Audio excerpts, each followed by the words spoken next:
Hello अस्सलाम वालेकुम दोस्तों। निफ्टी की एक ऐसी लार्ज कैप कंपनी जिसकी सिर्फ मार्केट कैप 2,76,287 करोड़ रुपीस है, जो अपने 52 वीक्स हाई से ऑलमोस्ट 40% करेक्ट हो चुका है।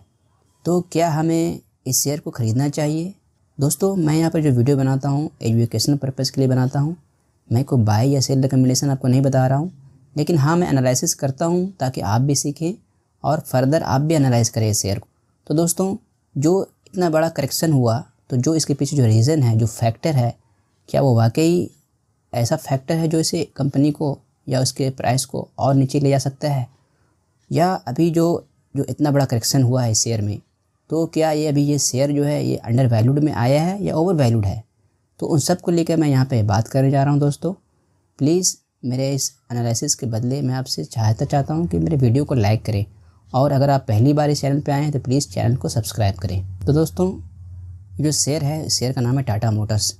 इसी साल इस कंपनी ने 1179 का 52 वीक्स हाई बनाया था, और फिर वापस एक नया लो भी बनाया हो जो 23 दिसंबर को था 717.70। लेकिन उसके बाद ये शेयर ने वापस रिवर्स गियर लिया है, और लास्ट फ्राइडे को जो शेयर वो जो बंद हुआ था वो था 750.50, यानी 750 रुपये 50 पैसा। तो हम इसके पीछे रीज़न जानते हैं कि इतना बड़ा जो इसमें जो करेक्शन हुआ है या इसमें जो गिरा है वो क्यों गिरा है। तो इसके पीछे मेनली 3-4 रीज़न है, तो उन रीज़न को हम बात करेंगे। तो इसमें जो पहला रीज़न है, जो इसके कमर्शियल व्हीकल की जो परफॉर्मेंस है, जो इसके सेल्स है, वो डाउन हुआ है। वो किस तरह डाउन हुआ है? ऑलमोस्ट फाइनेंशियल ईयर 25 के सेकंड क्वार्टर में इसका जो डाउन हुआ है वो ऑलमोस्ट 20% सेल डाउन हुआ है। और इसके पीछे रीज़न बताया जा रहा है स्लोवर इंफ्रास्ट्रक्चर प्रोजेक्ट, यानी जो इंफ्रास्ट्रक्चर प्रोजेक्ट्स है उसमें स्लो डाउन हुआ है। इसके अलावा माइनिंग एक्टिविटी में स्लो डाउन हुई है, और उसके पीछे रीज़न जैसे हैवी रेन वगैरह जो हुआ है, इसकी वजह से इंफ्रास्ट्रक्चर वगैरह का प्रॉब्लम हुआ है, और हैवी रेन की वजह से कमर्शियल व्हीकल के सेल्स में कमी आई है, यानी कमर्शियल व्हीकल को कंपनियों ने कम ख़रीदा है। उसके अलावा दूसरा रीज़न है जो इसका है वो इसका पैसेंजर व्हीकल्स एंड ईवी के सेल्स में कमी आई है। उसके अलावा जो ये सीज़न था, जो इसमें फेस्टिव सीज़न था, तो कंपनी ने जो सेल किया था अपने व्हीकल्स को, पैसेंजर व्हीकल्स को, वो हैवी डिस्काउंट पे किया था, वो भी एक रीज़न बताया जा रहा है। उसके अलावा इसका जो जैगुआर लैंड रोवर है उसमें भी इसका जो वॉल्यूम है उसमें कमी आया है सेल्स में। तो इन सब के पीछे ये जो रीज़न है जिसकी वजह से इसका जो है रेवेन्यू जो है वो कम हुआ है, और रेवेन्यू कम होने की वजह से इसका शेयर प्राइस में भी डिक्लाइन हुआ है।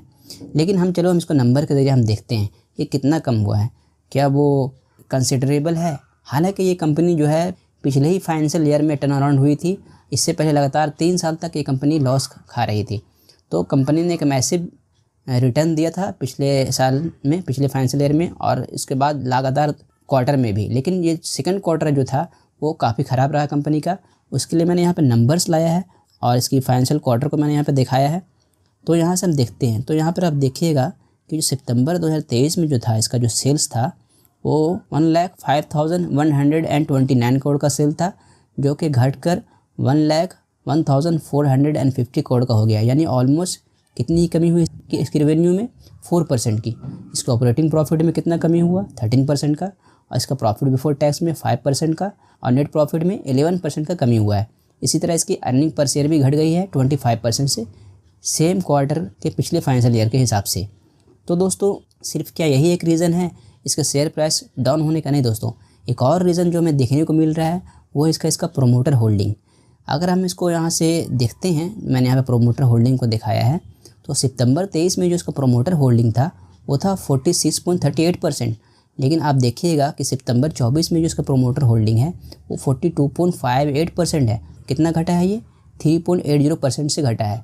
ठीक है, ये प्रोमोटर होल्डिंग आदमी बेचता है, लेकिन हमें ये देखना पड़ेगा कि ये जो प्रोमोटर की जो होल्डिंग है वो गई कहाँ है।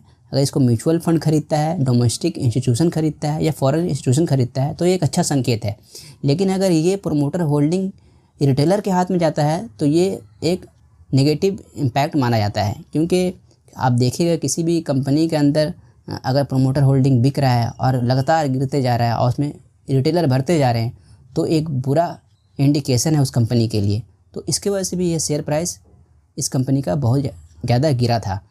तो यहाँ पर आप देख सकते हैं कि प्रोमोटर की जो होल्डिंग है वो 3.80% से कम हुआ है, और इसमें जो सबसे ज़्यादा जो ख़रीदा है, किसने ख़रीदा है? फॉरेन इंस्टीट्यूशन ने 2.14%। लेकिन उसके बाद किसने ख़रीदा है? रिटेलर्स ने 1.90% यानी ऑलमोस्ट 2% जो शेयर है प्रोमोटर होल्डिंग की, वो किसने ख़रीदा है? रिटेलर्स ने ख़रीदा है। और यहाँ किसने बेचा था? अदर डोमेस्टिक इंस्टीट्यूशन ने, जो 1% से डाउन हुआ है।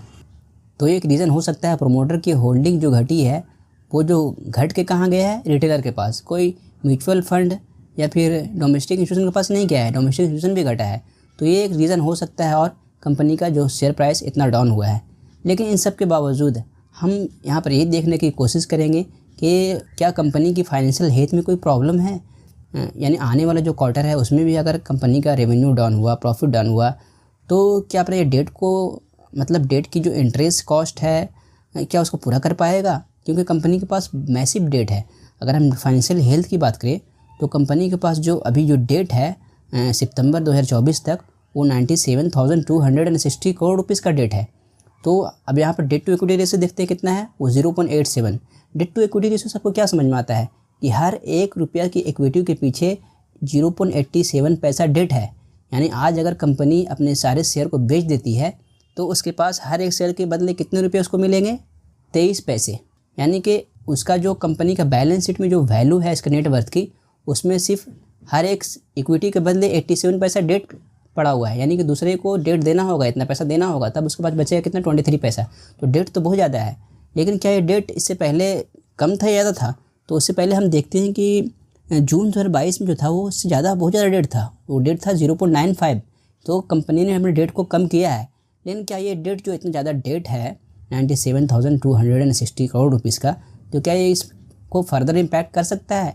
क्या इसके पास फ्री कैश फ्लो है, रिज़र्व है कि नहीं है? कि अगर मान लिया कंपनी का रेवेन्यू घटा, प्रॉफिट घटा, तो क्या अपना डेट को कहाँ से पूरा करेगा? तो उसके लिए हमने रिज़र्व को देखा तो कंपनी के पास रिज़र्व काफ़ी अच्छा है। 1,03,260 करोड़ रुपीज़ का इसका पास रिज़र्व है। और फ्री कैश फ्लो भी है, 24,477 करोड़ रुपीज़ का फ्री कैश फ्लो है। तो फाइनेंशियल हेल्थ के मुकाबले में कंपनी के पास कोई ऐसा प्रॉब्लम नहीं है कि अगर कंपनी ने फर्दर अपने रेवेन्यू को डाउन किया, प्रॉफिट डाउन हुआ, तो कोई प्रॉब्लम में फंस सकता है।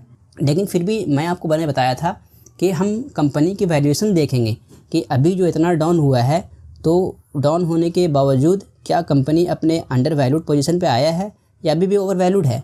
क्योंकि जब भी ऐसा मौका बनता है तो जो बड़े इन्वेस्टर होते हैं वो इसी मौके की तलाश में रहते हैं और डीप पे बाय करते हैं।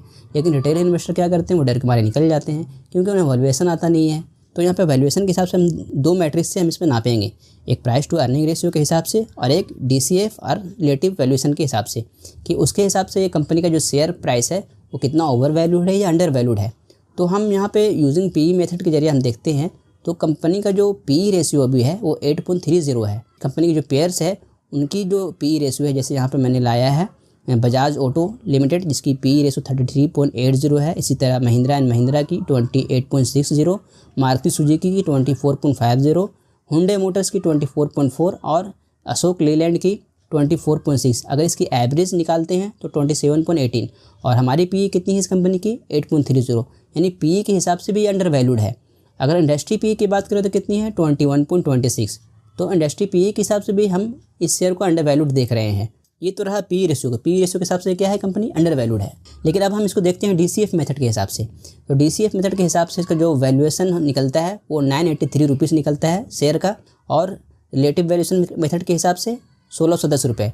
अगर इसकी एवरेज निकालते हैं तो 1297 रुपये। और हमारा जो कंपनी का जो करंट प्राइस कितना चल रहा है, जब मैं वीडियो रिकॉर्ड कर रहा हूँ, जब ये लास्ट फ्राइडे को मार्केट जब क्लोज हुआ था तो शेयर कितना था इसका प्राइस?